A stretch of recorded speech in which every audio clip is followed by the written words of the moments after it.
न झुकने दिया तिरंगे को, न युद्ध कभी ये हारे हैं। भारत माता तेरे वीरों ने दुश्मन चुन चुन कर मारे हैं। नमस्कार, स्वागत है आप सभी का डॉक्टर कंचन नेगी शो में, जिसका उद्देश्य है देश विदेश से विभिन्न क्षेत्रों में उत्कृष्ट कार्य करने वाली शख्सियतों और संस्थाओं को आप सभी से रूबरू कराना। विभिन्न पर्यटक स्थलों के साथ साथ विकास, विज्ञान और इतिहास के साथ साथ चर्चित मुद्दों पर जानकारियां साझा करना और साथ ही सरकार की योजनाओं को आम जनता तक पहुंचाना। और आज की इस कड़ी में दर्शकों, हम आपको बताने जा रहे हैं इंडियन आर्मी डे यानी भारतीय सेना दिवस के इतिहास और महत्व के बारे में। दर्शकों, भारत की सेना और भारत के वीरों की बहादुरी के बारे में बात करने के लिए शायद अभी तक कोई शब्द बने ही नहीं है। भारतीय सेना का शौर्य, भारतीय सेना का साहस, भारतीय सेना का पराक्रम, ये सब अतुलनीय हैं, अलौकिक हैं और अद्भुत हैं। भारत को विश्व के सामने एक मजबूत योद्धा के रूप में दिखाने वाली भारतीय सेना को वैसे तो हम हर पल हर दम प्यार करते हैं और धन्यवाद देते हैं, लेकिन उसके पराक्रम को याद करने के लिए कुछ खास दिनों को हम सेलिब्रेट भी कर लेते हैं। ऐसा ही एक दिन है 15 जनवरी। इस दिन ही हम भारतीय सेना दिवस मनाते हैं। इस दिन के इतिहास की यदि बात करें तो दरअसल देश की आजादी से पहले सेना पर ब्रिटिश कमांडर का कब्जा था। साल 1947 में भारत के आजाद होने के बाद भी भारतीय सेना का अध्यक्ष ब्रिटिश मूल का ही होता था। साल 1949 में आजाद भारत के आखिरी ब्रिटिश कमांडर इन चीफ की जगह भारतीय लेफ्टिनेंट जनरल के.एम. करियप्पा ने ली। वे आजाद भारत के पहले भारतीय सैन्य अधिकारी थे और इसीलिए तब से इस दिन को हम भारतीय सेना दिवस के रूप में मनाते हैं, क्योंकि इसी दिन भारत को पूरी तरह से अपनी सेना मिली थी। दर्शकों, भारत के इतिहास में 15 जनवरी का खास महत्व है। इस दिन भारत की एकता, अखंडता और रक्षा के लिए 24 घंटे तत्पर रहने वाली इंडियन आर्मी के शौर्य और सम्मान के लिए भारतीय सेना दिवस मनाया जाता है। भारतीय सेना का देश के नागरिकों के दिल में हमेशा से ही खास स्थान रहा है। कई मुश्किलों का सामना करते हुए भी देश की रक्षा के लिए अपना सर्वस्व न्यौछावर करने वाली भारतीय सेना के वीर जवानों के त्याग और बलिदान को नमन करने के लिए इंडियन आर्मी डे का आयोजन किया जाता है। सेना दिवस के अवसर पर सभी सैन्य मुख्यालयों में परेड और कार्यक्रम आयोजित किए जाते हैं। करियप्पा की यदि बात करें तो उनके नाम एक बड़ी उपलब्धि है। उन्होंने भारत पाकिस्तान के बीच हुए युद्ध का नेतृत्व किया और जीत हासिल की थी। बाद में उनका पद बढ़ा और वे फील्ड मार्शल बन गए। 1949 में जब फील्ड मार्शल करियप्पा को सेना प्रमुख बनाया गया तो भारतीय सेना में लगभग 2 लाख सैनिक थे। वर्ष 1953 में करियप्पा रिटायर हो गए थे। बाद में 1993 में 94 साल की उम्र में उनका निधन हो गया। उस समय तक करियप्पा के नाम कई उपलब्धियां दर्ज हो चुकी थी। 1947 में भारत पाकिस्तान का युद्ध हुआ तो के.एम. करियप्पा ने ही भारतीय सेना का नेतृत्व किया। वहीं दूसरे विश्व युद्ध में भी करियप्पा शामिल हुए थे। बर्मा में जापानियों को शिकस्त देने के लिए के.एम. करियप्पा को order of the British Empire का सम्मान भी मिला था। Field marshal KM. करियप्पा बंटवारे से पहले पाकिस्तान के पूर्व सेना प्रमुख और राष्ट्रपति जनरल अयूब खान के भी बॉस रह चुके थे। अयूब खान सेना में रहते हुए जनरल करियप्पा के साथ उन्होंने काम किया। साल 1965 भारत पाकिस्तान युद्ध के दौरान जनरल करियप्पा सेना से रिटायर हो चुके थे। हालांकि उनके बेटे के.सी. नंदा करियप्पा इसी दौरान एयरफोर्स में सेवा देते हुए पाकिस्तानी सेना पर कहर बरपा रहे थे। पाकिस्तानी सेना पर गोले बरसाते हुए वे गलती से दुश्मन देश की सीमा में प्रवेश कर गए और उनका विमान पाकिस्तानी सेना की गोलियों का शिकार हो गया। दुश्मन की सीमा में किसी भी तरह सुरक्षित नीचे उतरने के बाद पाकिस्तानी सेना ने उन्हें अपने कब्जे में ले लिया। हालांकि पाकिस्तानी सेना को जब पता चला कि KC. Nanda retired general KM. Cariappa के बेटे हैं तो पाक सेना में खलबली मच गई। इसकी जानकारी जब उस समय के पाक राष्ट्रपति अयूब खान को दी गई तो उन्होंने पाक उच्चायुक्त को पूर्व सेना प्रमुख करियप्पा से बात करने के लिए कहा। पाक उच्चायुक्त ने पूर्व सेना प्रमुख करियप्पा से बात की और उनके बेटे को छोड़ने की पेशकश की, जिसमें करियप्पा ने कहा कि पाकिस्तान में बंद सभी भारतीय जवान मेरे बेटे हैं और छोड़ना है तो सबको छोड़ो। हालांकि बाद में उन्हें छोड़ दिया गया। भारतीय सेना की उपलब्धियों की यदि बात करें तो 1947-48 में कश्मीर युद्ध हुआ था, जब पाकिस्तानी सेना ने कश्मीर को छीनने के इरादे से आक्रमण कर दिया था।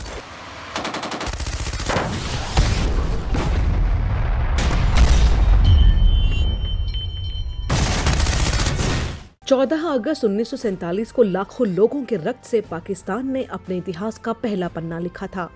अभी वह रक्तिम स्याही सूखी भी नहीं थी कि 2 महीने बाद ही 22 अक्टूबर 1947 को पाकिस्तान ने भारत पर आक्रमण कर दिया।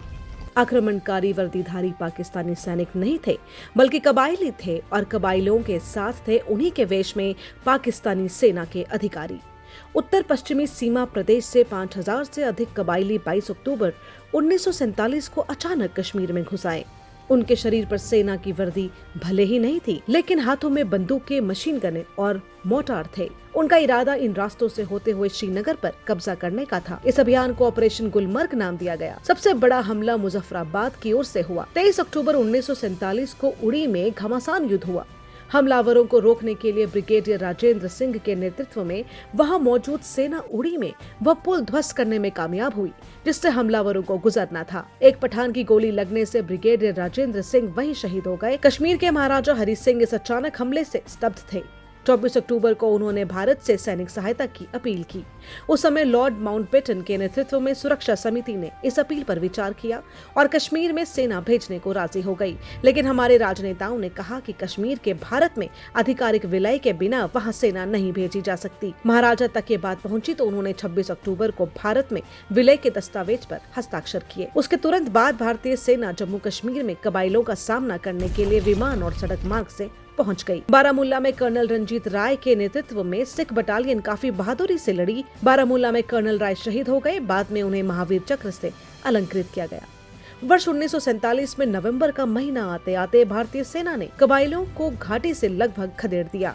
मीरपुर, कोटली और पुंछ तक ही वे सीमित रह गए। लेकिन इसी दौरान पाकिस्तानी सेना प्रत्यक्ष रूप से उड़ी, टिटवाल और कश्मीर के अन्य सेक्टरों में युद्ध के लिए पहुंच गई। कारगिल में भी पाकिस्तानी सेना ने धावा बोल दिया। इस ऊंचाई पर कारगिल और जोजिला दर्रे पर हमारे सैनिकों और टैंकों ने कमाल दिखाया और दुश्मन भाग खड़ा हुआ। 9 नवंबर को 161 इन्फेंट्री ब्रिगेड ने बारामूला को आक्रमणकारियों से मुक्त कराया और 4 दिन बाद उड़ी से हमलावरों को भागना पड़ा। इस प्रकार भारतीय सेना ने कश्मीर बचाने का अपना प्राथमिक लक्ष्य हासिल कर लिया। लेकिन पाकिस्तान ने जम्मू कश्मीर के कुछ इलाकों पर कब्जा कर लिया। हमारी सेना ने 14 सितंबर 1948 को जोजिला की दुर्गम ऊंचाइयों पर विजय प्राप्त कर लेह को सुरक्षित बचा लिया। इधर हमारी सेनाएं दुश्मन से जूझ रही थी। उधर 30 दिसंबर 1947 को भारत के प्रधानमंत्री पंडित जवाहरलाल नेहरू संयुक्त राष्ट्र में इस मामले को ले गए। विचार विमर्श शुरू हुआ। इधर 13 अगस्त 1948 को संयुक्त राष्ट्र ने प्रस्ताव पारित किया और 1 जनवरी 1949 को युद्ध विराम की घोषणा हो गई। जो सेनाएं जिस क्षेत्र में थी उसे युद्ध विराम रेखा मान लिया गया। दरअसल 20 अक्टूबर 1962 को चीन के 80,000 सैनिकों ने तिब्बत के पास बर्फीली पहाड़ियों पर तैनात मुट्ठी भर भारतीय सैनिकों पर भारी मशीन गनों और अत्याधुनिक हथियारों से हमला कर दिया था। भारत को 15 अगस्त 1947 को आजादी मिली और महज 2 सालों के भीतर 1949 में चीन भी रिपब्लिक बन चुका था। शुरुआत में दोनों देशों के रिश्ते दोस्ताना रहे। कहा जाता है कि भारत ने चीन की खातिर संयुक्त राष्ट्र की सुरक्षा परिषद की स्थायी सदस्यता ठुकरा दी थी। हिंदी चीनी भाई भाई का नारा देकर पंडित जवाहरलाल नेहरू ने पड़ोसी से अच्छे संबंध की शानदार मिसाल पेश की। लेकिन दोनों देशों में तनाव 1959 में बढ़ने शुरू हो गए। ये तब का वक्त था जब चीन की मौजूदा कम्युनिस्ट सरकार ने अपनी विस्तारवादी नीति के तहत तिब्बत के बड़े हिस्से पर कब्जा कर लिया। तब तिब्बती विद्रोह के बाद भारत ने तिब्बती धर्मगुरु दलाई लामा को शरण दी। इसे लेकर ही चीन ने भारत के खिलाफ मोर्चा ही खोल दिया और इसी की परिणति 20 अक्टूबर 1962 की लड़ाई थी। उस समय भारत को आजाद हुए महज 1.5 दशक बीते थे और आंतरिक मजबूती के लिए ही देश संघर्ष कर रहा था। तब लद्दाख और मैकमोहन रेखा को पार कर चीन के 80,000 सैनिक भारत में घुस आए और यहाँ पहाड़ी क्षेत्रों में तैनात 10 से 20,000 सैनिकों पर हमला कर दिया। दोस्ती में दगा देने वाले चीन के इस हमले के बाद 1 महीने तक लड़ाई चली थी। 21 नवंबर 1962 को सीज फायर घोषित हुआ। इस जंग में भारत की शिकस्त हुई थी। कहते हैं इस जंग की शिकस्त ने नेहरू को इस कदर तोड़ दिया था कि आखिरकार महज 2 सालों बाद ही 27 मई 1964 को उन्होंने दुनिया को अलविदा कह दिया। 20 अक्टूबर को जिस दिन चीन ने भारत पर हमला किया था उसी दिन नेहरू ने देशवासियों को संबोधित किया था और उसके बाद 1 महीने तक वे भारतवासियों से संवाद नहीं कर सके। हालांकि दोबारा 20 नवंबर 1962 को जब वे देशवासियों से रूबरू हुए तो उन्होंने स्वीकार किया कि चीन ने दोहरी चाल चली है। एक तरफ चीन के नेता शांति की बात करते हैं तो दूसरी ओर लगातार हमले हो रहे हैं। वैसे भारत चीन के इस युद्ध के लिए हमेशा से चीन की दोहरी नीति की आलोचना होती रही है। 2012 में चीन के एक टॉप रणनीतिकार वांग जीसी ने दावा किया था चीन की तरफ से ही युद्ध छेड़ा गया था, जिसकी पूरी दुनिया में आलोचना हुई थी। हालांकि 1962 की जंग से बौखलाई भारतीय सेना ने महज 5 सालों के भीतर चीन से इसका बदला ले लिया था। 1962 की जंग के बाद चीन ने 1967 में फिर वैसे ही हिमाकत करने की कोशिश की, लेकिन तब भारतीय सेना ने चीन को धूल चटा दी थी। 11 सितंबर 1967 को चीन की PLA के सैनिकों ने नाथू ला में भारतीय सेना के चौकियों पर हमला कर दिया था। इंडियन आर्मी ने इसका करारा जवाब दिया। तोप से हमले हुए और तिब्बत के करीब 400 चीनी सैनिकों की लाशों का अंबार लग गया था। भारतीय सेना ने चीन को 20 किलोमीटर पीछे धकेल दिया था और महज 65 जवानों की शहादत हुई थी। भारत ने नाथुला बॉर्डर को हासिल करने में सफलता हासिल की। सन 1962 में जब भारत और चीन के बीच जंग हुई तो उसने पाकिस्तान को एक ख्वाहिश को पूरा करने की हिम्मत दे दी थी। पाकिस्तान को लगने लगा कि अब वह कश्मीर को हासिल कर सकता है। अमेरिकी मदद के बाद बुलंद हौसले वाले पाकिस्तान ने सोचा कि भारत पर हमला करके उससे कश्मीर को हासिल कर लिया जाए, लेकिन ऐसा नहीं हो सका। अगस्त 1965 में पाकिस्तान के साथ भारत की जंग उसकी इसी अति आत्मविश्वास सोच का नतीजा थी। 1 सितंबर 1965 वो तारीख थी जब पाक को ये समझ आ गया कि उसने गलत समय में गलत फैसला ले लिया है। भारतीय सेना को 3 फेज में जवाब देने के लिए पाकिस्तान ने पूरी तैयारी कर ली थी। 1 सितंबर को उसने इस जंग का तीसरा चरण लॉन्च किया था, लेकिन दुश्मन को भारतीय सेना ने धूल चाटने पर मजबूर कर दिया था। हालात ये हो गए कि लाहौर पर भी भारतीय सेना के कब्जे का खतरा मंडराने लगा था। 1 सितंबर 1965 को पाकिस्तान की सेना ने ऑपरेशन ग्रैंड स्लैम को लॉन्च कर हालात को मुश्किल बनाने की कोशिश की थी। पाकिस्तान की सेना चाहती थी कि वे इस मिशन के जरिए अखनूर ब्रिज पर कब्जा कर छाम इलाके में भारतीय सेना को हरा देगी और जम्मू तक पहुंच जाएगी। तड़के 3:45 पर पाक ने आक्रमण करना शुरू कर दिया था। भारतीय सेना की 191 ब्रिगेड को इस इलाके में सुरक्षा का जिम्मा सौंपा गया था, लेकिन यह ब्रिगेड 3 तरफ से पाकिस्तान के आक्रमण का सामना करने में असफल थी। पाकिस्तान को इसका फायदा मिलने लगा और 5 सितंबर तक स्थिति बेहद नाजुक हो गई थी। फिर भारत ने लाहौर, सियालकोट और राजस्थान सेक्टर्स में पाकिस्तान पर हमले की योजना बनाई। इस योजना ने पाक के सपने को चकनाचूर कर दिया। लाहौर में भारतीय सेना की 3 डिवीजन ने हमला बोला। उत्तर में पठानकोट से लेकर दक्षिण में सूरतगढ़ तक पाकिस्तान पर हमले का सिलसिला जारी रहा। 6 सितंबर 1965 को सुबह 4 बजे भारतीय सेना की 11 कोर पाक के कई इलाकों पर कब्जा कर हमले को अंजाम तक लेकर गई। सेना ने पहली बार LOC को पार कर लाहौर और सियालकोट पर अटैक किया था। इसके साथ ही भारत ने आधिकारिक रूप से युद्ध की शुरुआत कर दी थी। सितंबर 1965 में लाहौर पर भारत का कब्जा लगभग हो गया था।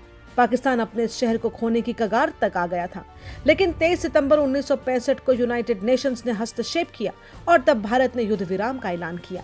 इस युद्ध के बाद भारत और पाकिस्तान के बीच ताशकंद समझौता हुआ था।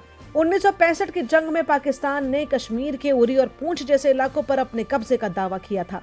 दूसरी तरफ भारत ने POK में 8 किलोमीटर अंदर घुसकर हाजी पीर पास को अपने कब्जे में ले लिया था। आज भी पाकिस्तान इस बात को नहीं मानता है कि इस जंग में हार का सामना उसे करना पड़ा था। 1971 का साल भारत, पाकिस्तान और बांग्लादेश के इतिहास में काफी अहमियत रखता है।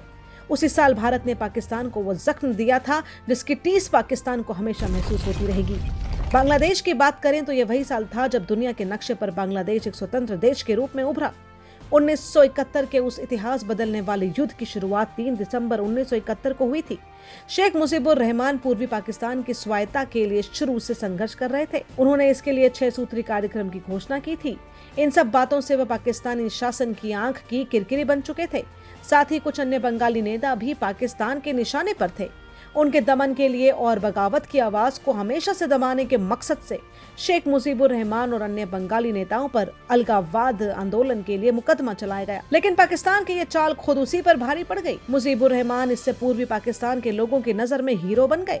इससे पाकिस्तान बैकफुट पर आ गया और मुजीबुर रहमान के खिलाफ षड्यंत्र के केस को वापस ले लिया। पाकिस्तान में 1970 का चुनाव बांग्लादेश के अस्तित्व के लिए काफी अहम साबित हुआ। इस चुनाव में मुजीबुर रहमान की पार्टी पूर्वी पाकिस्तानी अवामी लीग ने जबरदस्त जीत हासिल की। पूर्वी पाकिस्तान की 169 से 167 सीट मुजीब की पार्टी को मिली।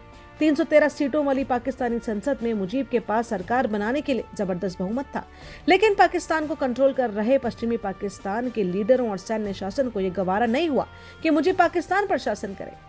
मुजीब के साथ इस धोखे से पूर्वी पाकिस्तान में बगावत की आग तेज हो गई। लोग सड़कों पर उतरकर आंदोलन करने लगे और पाकिस्तान के सत्ता प्रतिष्ठान ने पूर्वी पाकिस्तान में विद्रोह को कुचलने के लिए सेना को बुला लिया। पूर्वी पाकिस्तान में आजादी का आंदोलन दिन ब दिन तेज होता जा रहा था। पाकिस्तान की सेना ने आंदोलन को दबाने के लिए अत्याचार का सहारा लिया। मार्च 1971 में पाकिस्तानी सेना ने क्रूरतापूर्वक अभियान शुरू किया।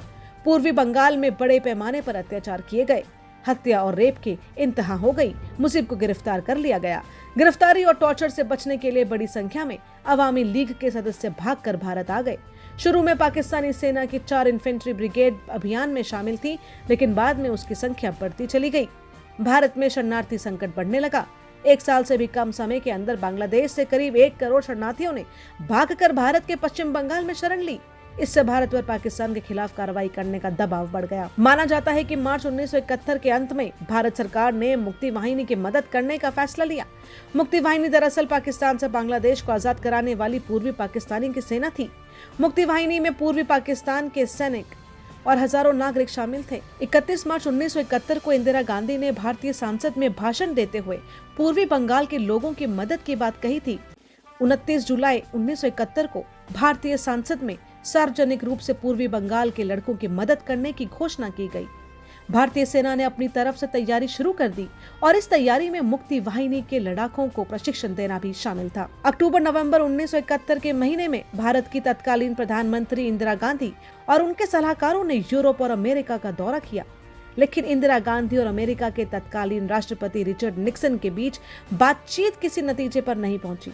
23 नवंबर 1971 को पाकिस्तान के राष्ट्रपति याहिया खान ने पाकिस्तानियों से युद्ध के लिए तैयार रहने को कहा। 3 दिसंबर 1971 को पाकिस्तान की वायुसेना ने भारत पर हमला कर दिया। भारत के अमृतसर और आगरा समेत कई शहरों को निशाना बनाया गया। इसके साथ ही 1971 के भारत पाक युद्ध की शुरुआत हो गई। 16 दिसंबर 1971 को पाकिस्तान की सेना के आत्मसमर्पण और बांग्लादेश के जन्म के साथ युद्ध का समापन हुआ। बात है 3 मई 1999 की, जब एक स्थानीय चरवाहा अपने नए याक की तलाश में कारगिल के पहाड़ी इलाके में घूम रहा था। तभी उसने वहां भारी संख्या में हथियारों से लैस पाकिस्तानी सैनिकों को देखा। चरवाहे का नाम ताशी नामग्याल था। ताशी ने मामले की जानकारी सेना के अधिकारियों को दी। इसके बाद 5 मई को इलाके में घुसपैठ की खबरों को देखते हुए भारतीय सेना के जवानों को वहां भेजा गया। इस दौरान 5 भारतीय जवान शहीद हो गए। कुछ दिनों बाद पाकिस्तानी सैनिक बड़ी संख्या में कारगिल पहुंच गए थे। 9 मई 1999 को उनकी ओर से भारतीय सेना के गोला बारूद डिपो को निशाना बनाकर भारी गोलाबारी की गई। 10 मई तक वे नियंत्रण रेखा के पार जम्मू कश्मीर के अन्य हिस्सों में घुसपैठ कर चुके थे, जिनमें दारास और कसार सेक्टर भी शामिल थे। इसके साथ ही जैसे ही भारतीय सेना को इसकी जानकारी मिली तो सेना के जवानों ने ऑपरेशन विजय शुरू कर दिया। घुसपैठियों के इरादों को नाकाम करने के लिए कश्मीर घाटी से कारगिल जिले में बड़ी संख्या में सेना भेजी गई। 26 मई को भारतीय वायुसेना ने घुसपैठियों के खिलाफ हवाई हमले शुरू करके जवाबी कार्रवाई की। 1 जून को पाकिस्तानी सेना ने अपने हमले तेज कर दिए और राष्ट्रीय राजमार्ग 1 को निशाना बनाया। हालांकि भारतीय वीरों ने अपनी वीरता का प्रदर्शन किया और 9 जून तक जम्मू कश्मीर के बटालिक सेक्टर में 2 प्रमुख चोटियों पर पुनः कब्जा कर लिया। इसके अलावा 13 जून को तोलोलेंग चोटी पर भी दोबारा कब्जा कर लिया गया। भारतीय सेना ने 20 जून तक टाइगर हिल के आसपास के ठिकानों पर कब्जा कर लिया और फिर 4 जुलाई तक टाइगर हिल पर कब्जा कर लिया। भारतीय सेना के जाबाजों ने ऑपरेशन विजय के जरिए 18,000 फीट की ऊंचाई पर तिरंगा फहराने का इतिहास रचा। कारगिल का युद्ध बेहद खतरनाक साबित हुआ। कारगिल युद्ध में कैप्टन विक्रम बत्रा का डायलॉग दिल मांगे मोर किसे याद नहीं होगा। 1971 के बाद ये पहला युद्ध था जब भारत और पाकिस्तान आमने सामने हुए। भारत ने हमेशा की तरह पाकिस्तान को हरा दिया। इस बीच फ्रांस और अमेरिका जैसे देशों ने पाकिस्तान पर भारत के खिलाफ युद्ध छेड़ने का आरोप लगाया। 5 जून को भारत की ओर से भी दस्तावेज जारी किए गए, जिससे इस हमले में पाकिस्तानी सेना के शामिल होने का पता चला। यहाँ 14 जुलाई को भारत के तत्कालीन प्रधानमंत्री अटल बिहारी वाजपेयी ने सेना के ऑपरेशन विजय के सफल समापन की घोषणा की थी और 26 जुलाई को भारत ने पाकिस्तानी सेना द्वारा आक्रमण की गई सभी चोटियों पर पुनः कब्जा कर युद्ध जीत लिया था। दर्शकों, वक्त हो चला है आप सभी से विदा लेने का।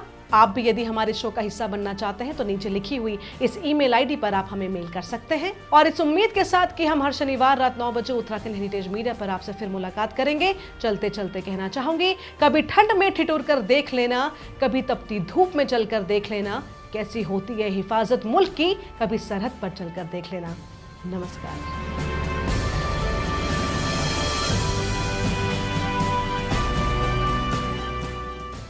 महिला सशक्तिकरण एवं बाल विकास विभाग उत्तराखंड के 105 परियोजना में संचालित आधार किट के माध्यम से आंगनबाड़ी केंद्रों में पंजीकृत लाभार्थियों यानी 6 माह से 6 वर्ष के बच्चों और महिलाओं के आधार पंजीकरण एवं आधार कार्ड में संशोधन का कार्य किया जा रहा है। जिससे कि लाभार्थियों को योजनाओं का लाभ ससमय पर मिल सके। बच्चों का आधार पंजीकरण निःशुल्क किया जाता है, जबकि महिलाओं का आधार संशोधन उत्तराखंड सरकार द्वारा निर्धारित शुल्क ₹50, आधार अपडेट, फोन नंबर, पता और ₹100 बायोमेट्रिक अपडेट, फोटो, फिंगरप्रिंट के लिए चार्ज किया जाता है। तो आप भी तुरंत नजदीकी परियोजना या अपने विकासखंड में जाकर इस सुविधा का लाभ उठा सकते हैं। सौजन्य से महिला सशक्तिकरण एवं बाल विकास विभाग उत्तराखंड।